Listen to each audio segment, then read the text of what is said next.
tadi kan kalau kasusnya itu dia kerjanya kurang dari setahun, Pak. Nah, Saya seneng banget nih, saya keterima CPNS, tapi pada saat ini saya udah kerja. Ya udah, saya udah keterima CPNS, udah aman dong posisi saya.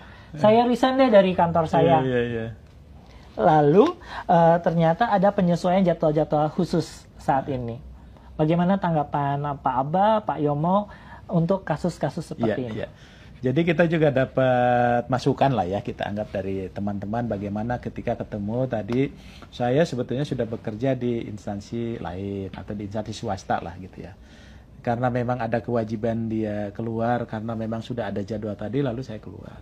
Lalu ini ada waktu. Nah, kalau menurut kami ya kita positif ya Pak Waka ya, bahwa ini kesempatan bagi para pembina kepegawaian khususnya ya di biro-biro kepegawaian. Ini ada waktu nih teman-teman bisa untuk belajar, berinteraksi, berkoordinasi dan sebagainya gitu. Nah, oleh sebab itu mungkin bisa memanfaatkan waktu ini Pak.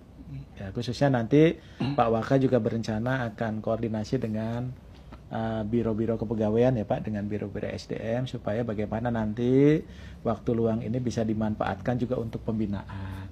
Untuk juga meningkatkan pengetahuan ketika mereka dengan berbagai latar belakang kemudian akan masuk ke birokrasi dengan budaya birokrasi, budaya berakhlak dan sebagainya. Nah, itu nanti mungkin yang perlu disosialisasikan kepada teman-teman. Walaupun kami bisa memaklumi juga ya, mungkin ada juga Pak Waka yang sudah berkeluarga barangkali ya kita memaklumi juga. Tapi ini proses ini mungkin bisa dimanfaatkan juga untuk bagian dari pembelajaran ya terhadap ketika mereka masuk ke birokrasi kita. Mungkin dari kami Pak. Pak Yomo gimana Pak tanggapannya Pak? Sebetulnya kita ingin juga ya ketika seseorang itu nanti di 1 Oktober CPNS, ini khusus CPNS, karena kalau P3 kan sudah bekerja ya di lingkungan instansi pemerintah, dia tahu masalah birokrasi. Nah, mereka yang melamar CPNS itu kita pengennya itu langsung sudah move on. Dia yang biasanya dulu di dunia swasta itu mungkin agak berbeda, maka sambil menunggu 1 Oktober itu diberikan pembekalan. Ya, pembekalan itu apa itu birokrasi, kemudian ketika dia melamar suatu jabatan, besok apa sih yang harus saya kerjakan. Jadi tidak ada waktu yang membutuhkan waktu lama belajar dulu, itu menurut saya terlalu lama, sehingga tidak move on. Udah dibekali aja. Ketika saudara-saudara akan melamar jabatan ini, yang selama ini mungkin masih belum punya bayangan, apa sih nanti ketika saya masuk, saya mau ngapain. Nah, ini kesempatan instansi untuk memberikan masukan, pembekalan. Ini loh sebetulnya kalau kamu nanti diangkat, apa yang kamu lakukan.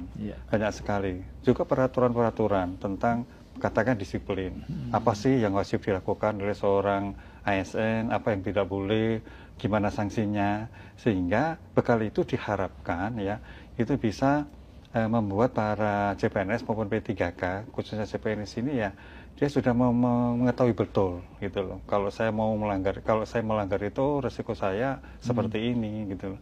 Ketika saya menjadi aparatur negara ya saya harus melakukan kewajiban seperti ini. Nah, ini tentu disiapkan dengan sebaik-baiknya oleh para pengelola kepegawaian di biro kepegawaian, di BKD. Nah, sekali lagi dalam rangka ketika masuk itu siap pakai, siap bekerja, siap berkontribusi untuk pemerintah dan negara. Itu yang kita harapkan. Dan mungkin itu Mas Dika, nyambung Pak Waka tadi, itu juga kan sekarang medianya bisa dilakukan offline maupun online ya Pak ya. Nah, itu kan udah bisa lebih memudahkan regulasi kita, banyak yang harus kita pelajari ya, termasuk hak dan kewajiban ya Pak ya. Iya, betul.